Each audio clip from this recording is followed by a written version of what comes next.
ফাটিয়ে নিচ্ছি। উপর দিয়ে একটু লবণ ছিটিয়ে দিলাম, তেল দিয়ে দিচ্ছি, এটাকে গুলিয়ে নিচ্ছি।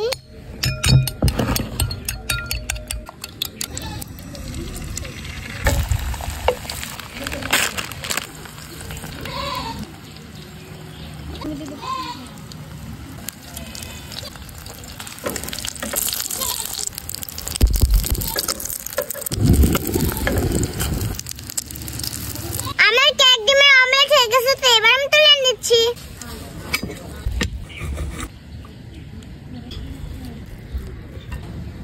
বিসমিল্লাহ। দারুন।